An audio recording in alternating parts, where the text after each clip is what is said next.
ফারিয়া, তুমি এত চেঞ্জ কিভাবে হয়ে গেল?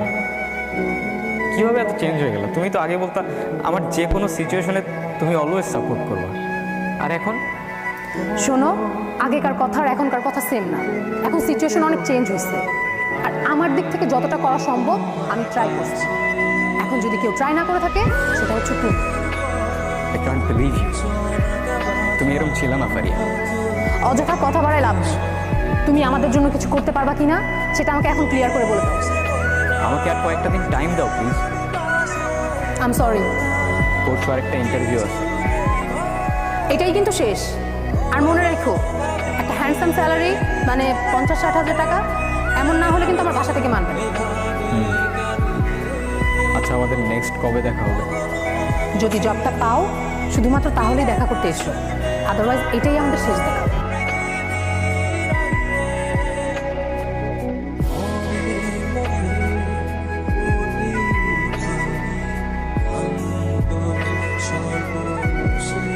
নতুন করে ড্রামা করতেছো না? ব্লাইন্ড তুমি? অ্যাক্সিডেন্ট হয়েছে তোমার, ফ্রেন্ডের সাথে ট্যুর মেরে আসবা আর সেটা লুকানোর জন্য এখন তুমি নতুন করে ড্রামা ক্রিয়েট করতেছো। আমি কখনো ইমাজিনও করি নাই আমার এই সিচুয়েশনটা তোমাকে এইভাবে এক্সপ্লেইন করতে হবে। কি সিচুয়েশন? দেখি তোমার কি সিচুয়েশন দেখি। আমার গ্লাসটা দাও প্লিজ। আমার এই দুনিয়ার আলো আর সহ্য হয় না, প্লিজ। কি অবস্থা, কেমন আছো? তুমি বুঝলে কিভাবে আমি আসছি? তুমি আমাকে ইজিলি ভুলে যাইতে পারো, আমি পারি না। ভুললে এখানে তোমার সাথে দেখা করতে আসতাম না। আচ্ছা, তুমি এখন আমাকে এইভাবে ইগনোর কেন করো? আরে কই ইগনোর করি, বুঝো না বাসায় একটু কাজ থাকে তো এর জন্য আর কি, তেমন কিছু না। আচ্ছা আচ্ছা, তুমি একটু থাকো, আমি একটু ওই সামনে শপিং মলে যাবো, বুঝছো, আমার একটা আইলাইনার কিনতে হবে। এইখানে শপিং মল কবে থেকে? হ্যাঁ, এই তো নতুন দিছে কিছুদিন আগে।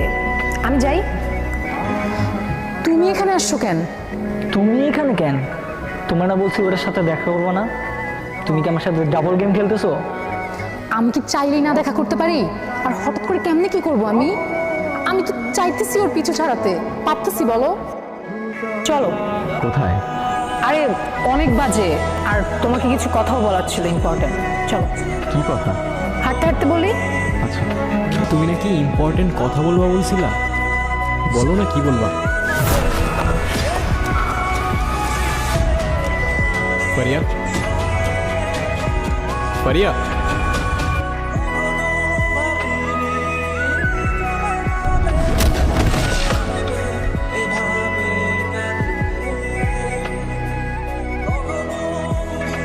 ইম্পর্টেন্ট কথা আমি বলতেছি তোরে। ফারিয়া আমার গার্লফ্রেন্ড, ওর আশেপাশে যাতে তোরে না দেখি। ফারিয়া, আমি জানি তুমি এখানেই আসো। তুমি আমারে ভুলে গেলেও আমি তোমার স্মেল ভুলতে পারিনি। বিশ্বাসঘাতকতা অলওয়েজ তাদের থেকেই আসে যাদের তুমি সবচেয়ে বেশি ট্রাস্ট করো। একটা সময় তুমিই বলতা লাইফের যে কোনো মোমেন্টে তুমি পাশে থাকবা, আর এখন তোমার এত কষ্ট করতে হতো না, আমি নিজেই তোমার লাইফ থেকে চলে যেতাম। অনেক ইজিলি ভুলে যাইতে আমাকে।